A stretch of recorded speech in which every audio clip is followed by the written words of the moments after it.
Well, good morning, good afternoon, and good evening, everyone. Thank you from those near and far in various time zones for joining us today. My name is Mark O'Brien, and today is going to be a really cool cutting edge webinar that's going to merge the art of paired programming with the innovation of artificial intelligence, highlighting that on both IBM I and IBM Z hardware systems. This webcast is dedicated to those COBOL developers working on the mid-range and mainframe platforms, and we're going to do a bit of a deep dive and a demo into how AI can help with coding, collaboration, and efficiency. And there are bonus points if you know who Kent Beck is. So first, as we do with these webcasts, as we start things off with a question for our audience. And audience poll question number one is, what is your knowledge of pair programming? And please select one of the 5 following responses, either none, have you heard of it, have you used it once or twice, do you use it often, or did you help Kent write the book on it? And let's see our results. So many of you, half of you don't have any knowledge about this, and half of you have heard of it. Okay, well, our next slide here is going to show our speakers today. Myself, I'm Mark O'Brien. I'm the Master of Ceremonies, and I'm the Director of Business Development at CM First. And I'm joined today with John Rhodes, who's our Managing Director and CTO, and also Roger, who's our Director of Software Development. John's going to go into the integration of AI paired programming, and then Roger's going to do a live demonstration. But in the meantime, housekeeping-wise, let's make sure that we can type the questions that you have, any questions that you have, put them in the chat feature in the on the webcast, and then there will be a recording with translated transcriptions and so forth. We usually takes 2 to 3 days to edit and make that ready. So anybody who's not here will get that as well too, as long as you've registered. And of course, you can reach out to us anytime at info@cmfirstgroup.com. And so now for the first part here, our technical introduction. I'm going to turn things over to John Rhodes, who will explain a little more about our firm and what our role is in pair programming and so forth. Okay, so as Mark mentioned, I'm going to go over some concepts about pair programming. It may be something that I guess half of you have heard of at least. It's been around for quite a while. But we're going to talk a lot about how those concepts around pair programming and how maybe they weren't adopted as fully as they might have been given the promise of it. But with AI now, I think there's another opportunity to kind of add AI to be your pair. And we'll talk about that. And Roger's going to do a demonstration of that piece of it. So I'll start out. We are from Austin, Texas, so I thought this would be an appropriate AI-generated image to start with. Let's move to the next slide. And just a bit about our company, if you haven't heard of us, we're a software company. We're headquartered in Austin, Texas. We have offices in Europe, also down in Central America and Vietnam.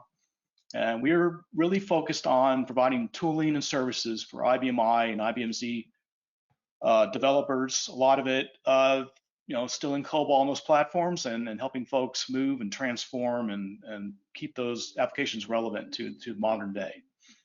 Okay, so let's get right into it. So what is pair programming? Yeah, it's a concept, again, it's been around quite a while. I think I'll do the history on the next slide. But essentially, it's having 2 programmers work on the same task at the same workstation. So collaboratively writing code. So one person is the driver.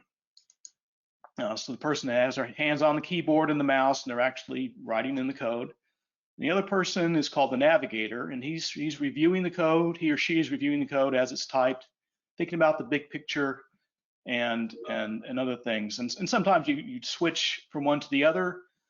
Sometimes maybe there's a model where the driver is the junior programmer and the navigator is the senior programmer with the knowledge, and you're using this as a mechanism to get the junior programmer up to speed. That could be one model that's used. But yeah, it's sort of counterintuitive. How can it possibly be the case that using 2 developers on the same task can be more productive than having one? And it can be. There's been several studies that have indicated that. But there also are pros and cons about having 2 humans do this job. So let's look back up at the history of pair programming first. So it's been around really quite a while, almost the beginning of programming languages on the mainframe anyway. Back in the 50s and 70s, people started to talk about it a little bit, but it really started to take off in the 90s. And then actually in 1999, there was a pretty famous book. I know I read it. I imagine some of us in the audience are old enough to have read it too. Kent Beck wrote his book, Extreme Programming, came out in 99. I was shocked to see that's 25 years ago, but it's interesting that book really had pair programming, also had test-driven development as part of it. It had a lot of the agile concepts that are still relevant today. And really, this book was really ahead of its time. And shortly after that time period, like I think 2001, around that time frame, the Agile Manifesto came out, which I think is the way that most of us are doing our job even today, 25 years later. And I think Agile is going quite strong and is really pervasive throughout the software development world. And since then, there's been, I'd say, an increasing interest in it, but I wouldn't say widespread adoption. But I think with COVID, I started to see more of it with our customers, where you might have, again, a junior programmer you're trying to train on something, and but they can't be in the same room because of COVID. So therefore, you're using Zoom or GoToMeeting or Teams to collaborate and have one person code while the other person is watching and mentoring and teaching. So I think it has been slowly more adoption over the years. But let's look at some of the pros and cons of pair programming. Certainly, there's some that are undeniable, like you do improve the code quality because you have one person coding, the other person critiquing and helping make it better. And that's been demonstrated by several studies that it does improve the code quality when you're doing it in this paradigm. Certainly, knowledge sharing is a big pro. You have the senior developer showing all his knowledge or her knowledge that is not written down. It's not documented necessarily, but it's in their brain, and it comes out during these sessions as they're helping the junior developer develop software in a particular area. Certainly facilitates continuous learning.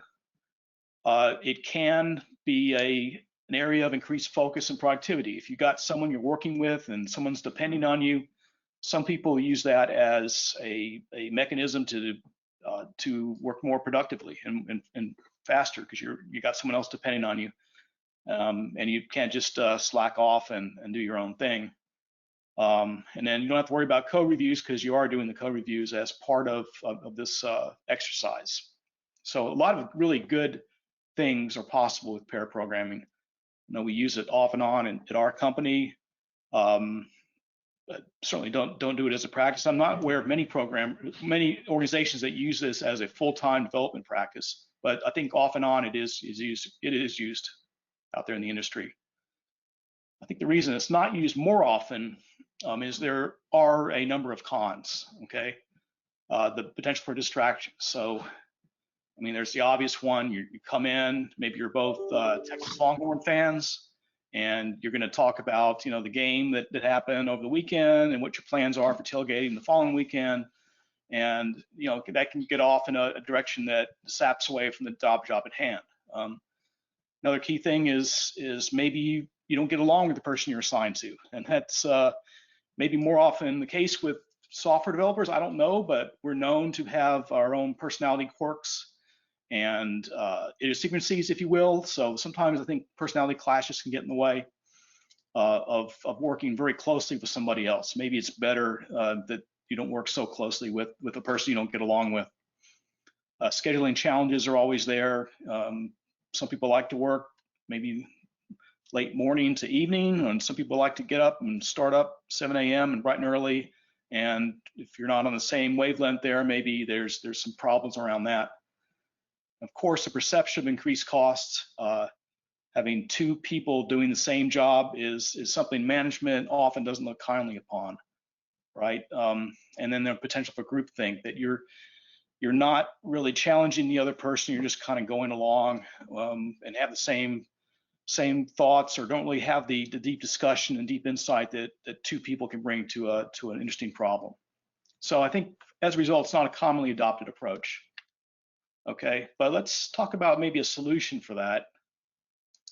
And I think the solution can be is using AI as your pair. Okay, so a lot of good things about that, about having an AI bot as your pair programmer. One thing, they're going to be on your schedule. They can work 24/7. It's really up to you when you want to reach out to them. Big advantage there. You're not going to get any back talk. You're not going to get any personality clashes. If you are, maybe you can just change the bot's personality pretty easily. So they're not going to have the friction that you might have with real human beings. Then you have the costs. Okay, probably your management's not going to be too concerned about the costs because usually they're a fraction of what it costs to have a full-time software developer assisting you doing your job, right? I mean, that's often, most organizations, that's just not even possible to even discuss. I mean, getting a subscription to OpenAI or Microsoft Copilot is something that's going to be $10, $20, $30 a month, not anything near what you might have with hiring another software developer. And the AI bot's not going to go along with you just to get along with you. It's going to challenge you. It's going to show you what it thinks is the right way to do things, which may or may not be the right way to do it, obviously, but at least you're challenged, and you can decide as a human what's right and what's wrong, what you want to investigate and more deeply in, and use that. So a lot of things I think that make AI really the ideal pair programmer. And there's any hard evidence of this? Yes. So there's been a number of studies about using AI in software development. There's one that looking at GitHub's Copilot or pair programmer, and then they determined that you can complete your software development tasks 55% faster. That's what developers reported themselves, and all while retaining the code quality and developer satisfaction. And I think developer satisfaction is probably a key thing here. Is I use it myself in my job, and it's really cool when you can offload the parts of your job that are really maybe the most tedious, the most distracting, or the lowest satisfaction parts, like it might be creating documentation. No developer likes to create documentation, but if your AI can do that and save you 90% of the time on that, maybe you'll start creating some great documentation, right? Or test case development, another activity that is tedious to a lot of developers, can be offloaded to your pair, and you can save a lot of time doing it. So yes, I think it's something that we all as developers have a kind of a requirement even to look into this and to see how using AI can help you in your software development job. Okay. Well, that's what I had for a preamble, and then so we're going to have Roger Hammer step in now and do a demonstration of how one way you can use AI to help be more productive on your software development. In the meantime, we have a poll question. Yep. Thank you, John. What is your current use of AI on your job? Or attendees, either you don't use it at all, or using some casual chat AI or Gen AI using it to help write code, test, etc. Or or is it very extensive? Let's see what the results were of our poll. So 40% haven't used AI at all. That's not a surprise. Many of our audience members are slow to experiment or adapt. However, 60% are either using it casually or actually using it to help write code and test. So I think there's it sounds like there's a lot of experimentation going on from the casual use to actually making a difference in coding and testing. So Roger, I think that's pretty encouraging that we get some people that will be interested in seeing your demonstration. All right, let's go right there. So hopefully you're seeing my screen. We got CM Evolve IT up here, and we're ready to do some pair programming. Evolve IT is a tool that can give you lots of information about your applications. We're going to drill down into a number of areas, kind of thinking about how do I begin a project, how do I, what information do I need, and then how can AI help me to dig deeper to understand the application, and then help me transform certain aspects of the application as needed here. All right, so real quickly, Evolve AT gives you a dashboard to start out. So we've got things like counts and total statement, number of programs, complexity of the overall application. Those kinds of things to get you started certainly can be helpful as things change over time. What I'm going to do is just give you a quick overview. So we've got a search capability here, so we can search any source code or all source code of all types and with any kind of text. Then we've got the asset browser, so we can search, for example, we can start with a program and identify all the related components very quickly, kind of out of the box here, and understand what's related. So I'm going to go and start with a search. So I've entered some data here around this loan amount field. And so we're going to find where this loan amount is found in the application. And we see that it's found in 3 places. One program, and these are copybooks. So I'm going to focus in on, okay, where is this used in a copybook? From there, really what I want to know is what's the scope, right? How am I going to find the scope of what I'm going to be working on? So I know where my field is. It's used in a couple of programs. And so I'm going to start with one of those programs as a starting point, and I'm going to build a diagram. So in Evolve AT here, we can just add anything that we want to see to our diagram. I'm just going to start. This is a mainframe program, but I will mention the functionality here is the same whether you're using IBM Z, IBM I.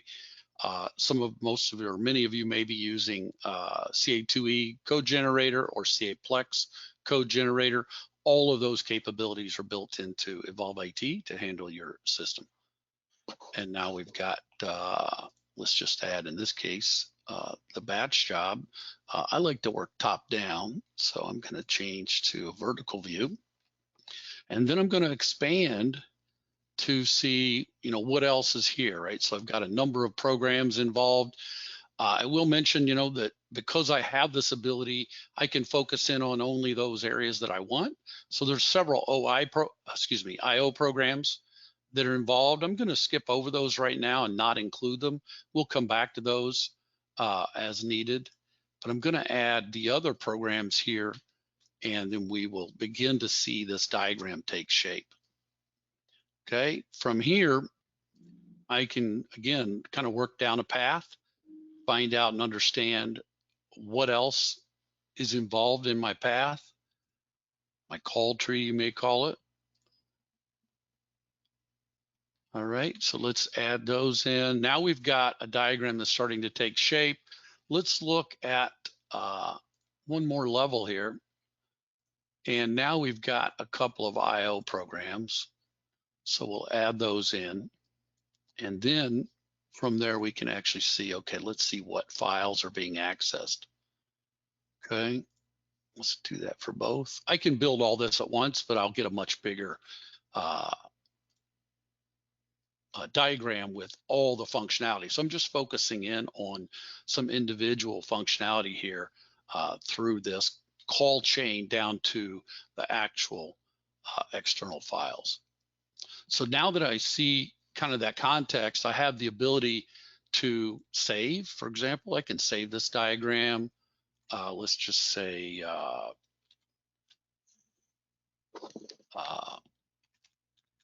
So it has to do with 135. It's kind of the main program that I'm focused on. So I can save that and come back to it. I can also share that with others that I'm working with. So now that I am saved, I may decide, okay, let's go here. Let's drill down into some source code. Okay, so once you're into the code here of a program, you're going to see the original source and then what we call program source, which is the expanded source. This is where it gets interesting. Let me search the field I was looking for. And so we can see, obviously, it's got a definition. And now we find where it's used. Okay, so now we find there's a field here that is getting moved. So I'm going to replace that and continue down my path here until I see this is getting used. And so I'm looking for, you know, in this case, a compute, right? So now I've found a paragraph structure that's really interesting. It's got a little size to it. It has to do with the computation of my field. We know this field is getting moved to my output field in this case, which is this loan amount field.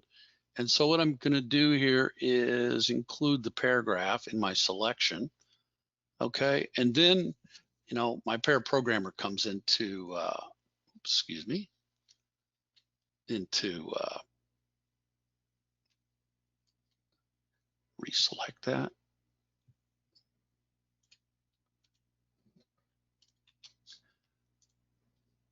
So what I can do is bring that in to my AI tool. And so let me give you a quick overview. Once I have any areas of an application that I want to use AI to help me, it becomes my partner in the process.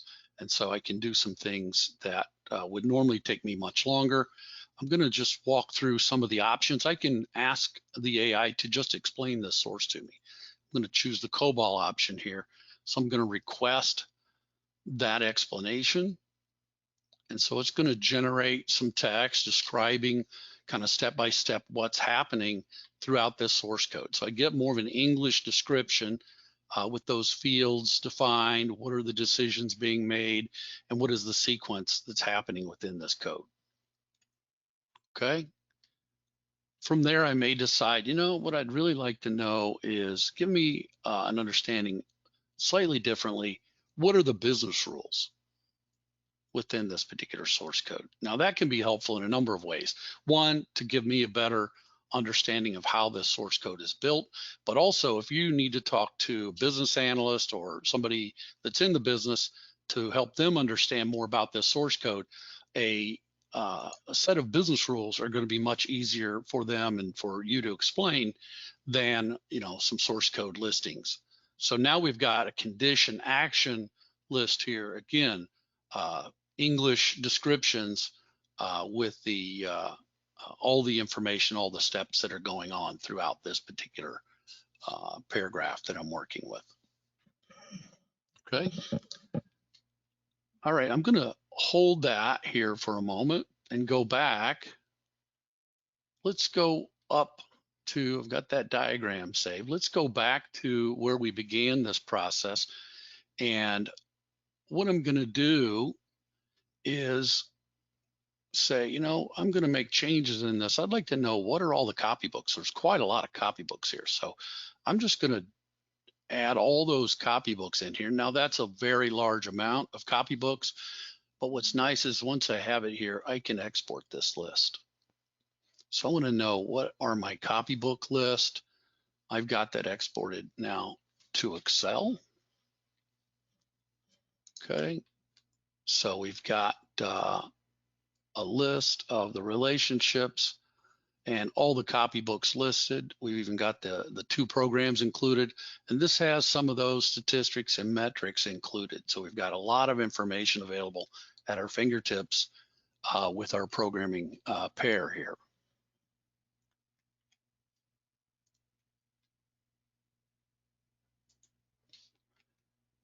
All right, so let's go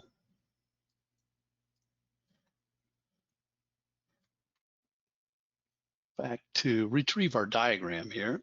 So I'm going to go in, and it's our 135 program. We're just going to bring that diagram back up. So we've got our original diagram. Adjust it here, and let's drill down here and start to see, okay, well, where, what's happening in our path, right? So we've got a call to a subprogram, a group of additional subprograms into these IO routines. And so maybe I want to understand more about what's happening at a deeper level. And so we have the ability here to request a custom query. So here is an AI generated document that will give me truly good documentation of my program. So I'm going to go back to our custom query here and bring up a documentation that's been generated. And so what we've got here is a nicely formatted program documentation with all the parameter information, all the copybook references, the program calls, and then a breakdown with that English description of each paragraph within this program. So, John was talking earlier about that documentation we all love to create. Not really, huh? So having that pre-generated, giving you exactly what you need to understand for that program is not only beneficial because now you have great documentation, but you didn't spend the time. So imagine documenting that entire program into that amount of depth, and the savings, frankly, is immense, right? You're talking 90–95% of the time saved. All right, so back to our diagram.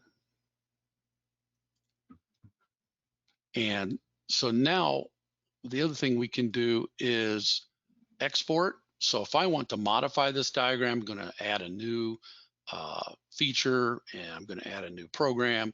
I can actually export this to Draw.io.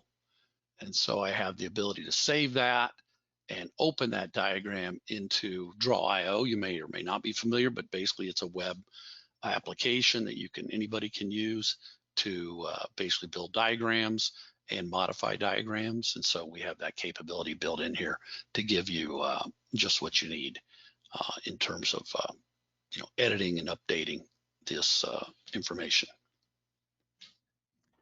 So from here, I'm going to go back to our source code. Okay, and I'm going to go back to my loan amount.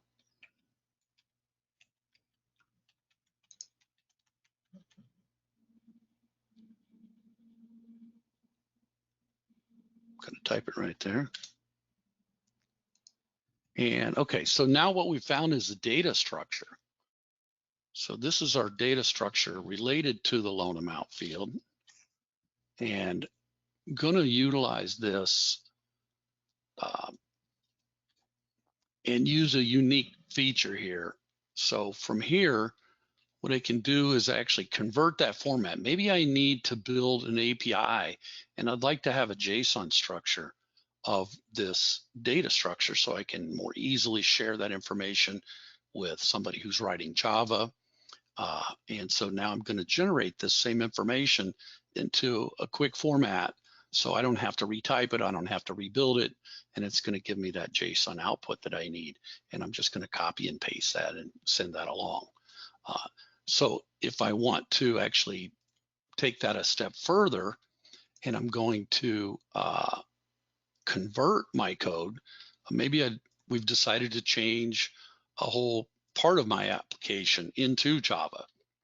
So now I've got my pair that's going to help me convert to the Java itself.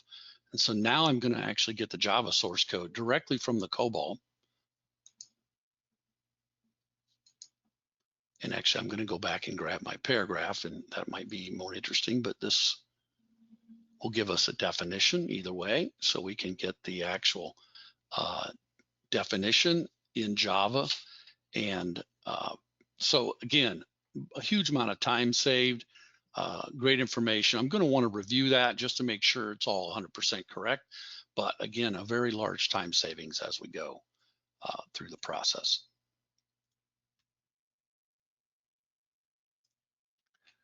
All right, back to our diagram. Now, what I want to do is let's add some of those other areas into the diagram. So I've got a few other areas, so I can take a look at, in this case, the job procedures, and I can add the JCL, or if you're working on IBM I, it might be the CL that calls that program. And so I can always expand this diagram in new ways, even after I've saved it and reopened it. So this is always an interactive diagram that I can continue to work with.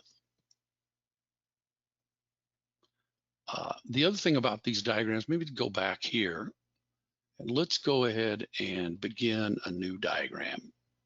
Okay, so I'm going to, instead of building that individual diagram, I'm going to let my helper here, build a full diagram showing me all of the functionality related to my program. So I see I have a pretty deep call tree here with lots of functionality. Again, I can export that to Excel and quickly get all the information about the list of programs that are involved in that call tree.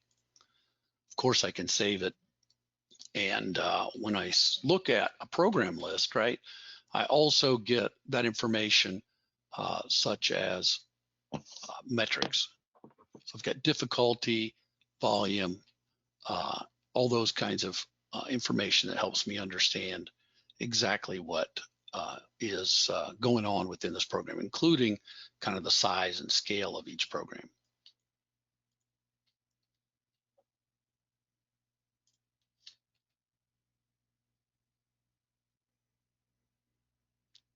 So from there, the other thing I can do is more of a bottom up.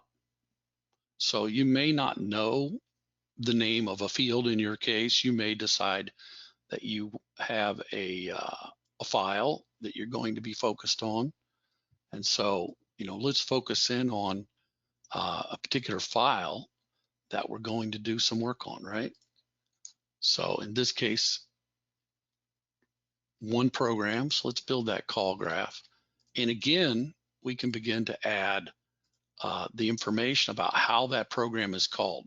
So every time I take any particular path, starting with certain kind of information that I have knowledge of, I have the ability to add the information that I want to understand.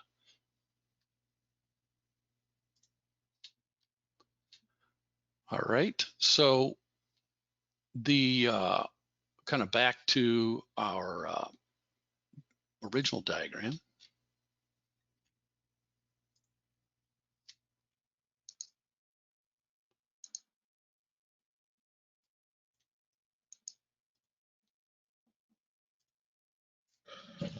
All right, let's take a look at a different program here.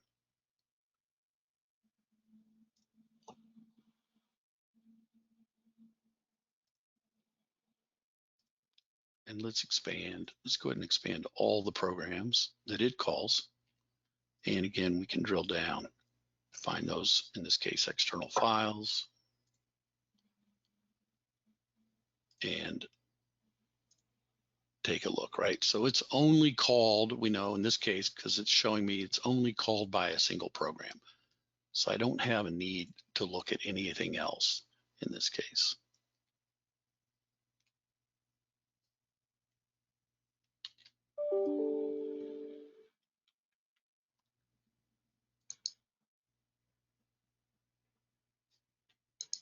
So again, going to a paragraph level. And so now I've got a group of if statements.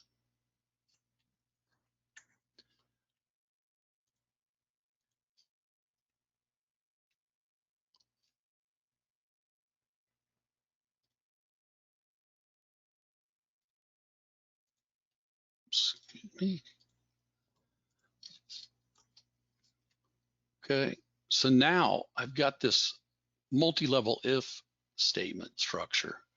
So what I'm going to do is go to my refactoring option and just look for some refactoring code suggestions.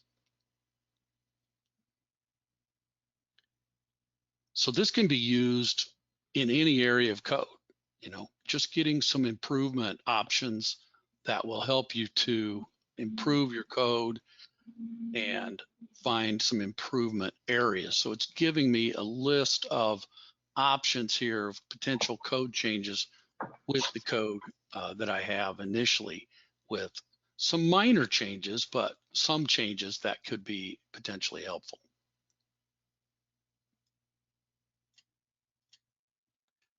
All right, hopefully this has been helpful to show you how Evolve IT can provide a lot of different capabilities, integrate the AI to be kind of that pair programmer to help you not only understand your application, but drill down and use the AI to give you both the breadth of information around the programs and how they're built and the details around how each paragraph works, and even give you the ability to convert code, for example, to Java, or to convert data structures, in our case, the way we converted those into JSON.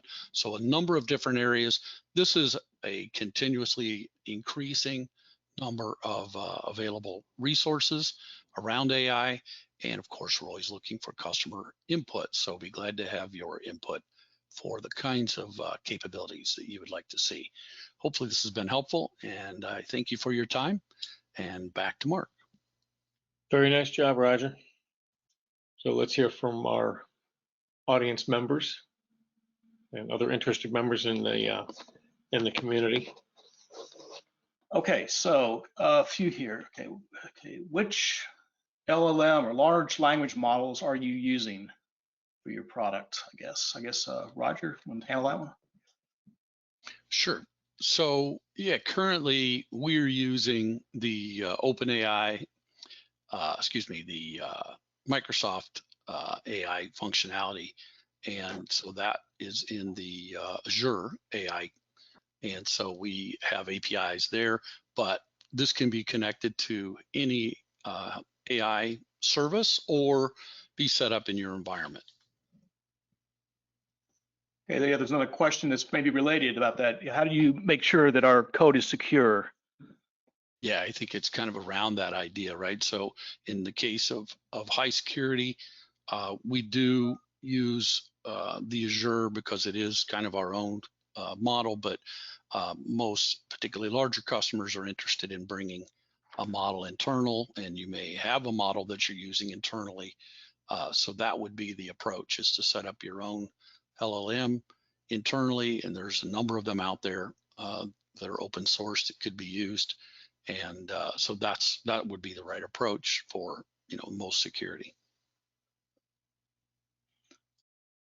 Okay, next question. Does this tool work with sign-on 2E code?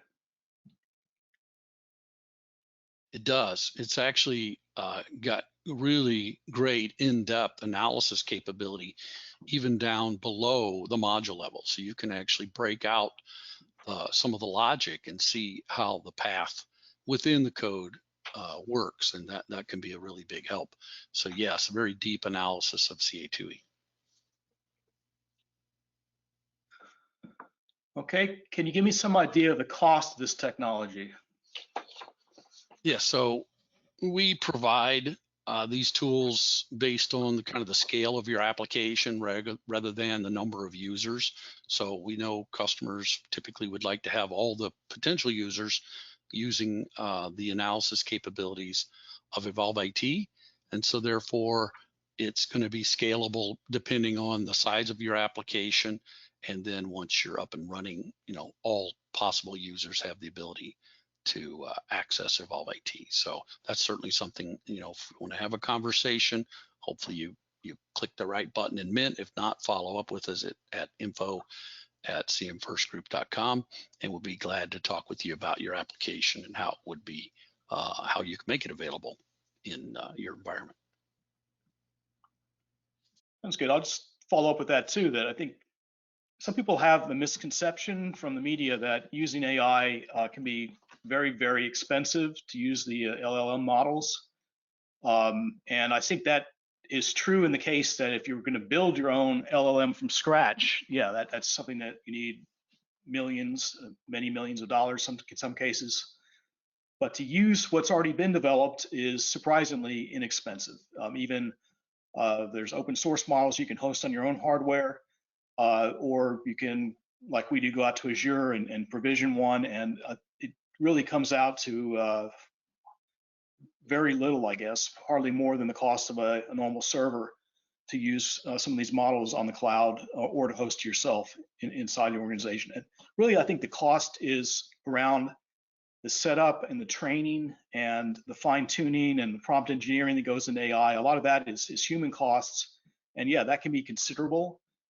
We've tried to shortcut that with this product, so you don't have to do that, at least where it's related to code analysis. Okay, a couple more here. Which languages do you support? I guess that's for you, Roger.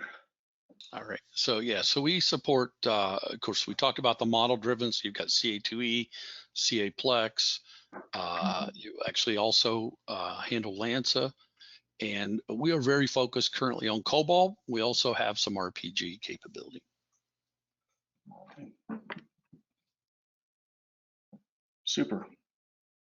All right, that's okay. What is LOM? Guess maybe it's asking what is LLM. Maybe that's the question. I guess I'll go ahead and try to answer that. So LLM stands for large language model. So that is what all the popular chatbots that have come out over the past year are based on. So it's based on a model that's been trained on a large amount of text, usually what's publicly available on the internet. So ChatGPT is probably the most common LLM out there, that OpenAI's LLM. It's been trained on, billions of documents and can use that to predict what a question might be or what the answer to a question might be based on just going through and analyzing hundreds of millions of documents at a time. So that's a good question. I mean, it's certainly a topic that we could spend the entire hour on, and how AI is being used and created. But we're just focused on how we make it, for this presentation, how we make it accessible to the average developer. But yeah, certainly maybe we need to do a more generalized webinar at some point in the future, Roger, on this. Yep, Super. sounds good. Okay, so I think that's all we have at the moment. So I think we're ready to wrap up, Mark. Oh, great. Well, we'll end this webcast a few minutes early and give people a few minutes back here. So in conclusion, I hope that you got a lot out of this today. I remember in the the early years of the 21st century, the 2000 aughts, doing pair programming, especially when working with organizations that had a major release coming up. They would basically stop for anywhere from a few days to perhaps a whole release cycle, and pair up with people. And especially with refactoring, it was really helpful to having another set of eyes and another brain on the problem. So anyway, please feel free to drop us a note or connect. We really do love tech discussions, and if you don't do any business with us, we will respond back to you and figure out if we can help you or give you some advice on your situation and what might be able to be done for it. So this does it for now. As you know, we'll probably have another webcast next quarter, and more timely topic. And we look to seeing everybody out there, and hope this encourages you to take a little test the waters in AI and see what can be done for you. Thank you very much. Everyone have a great day and great afternoon and great evening. Bye-bye now.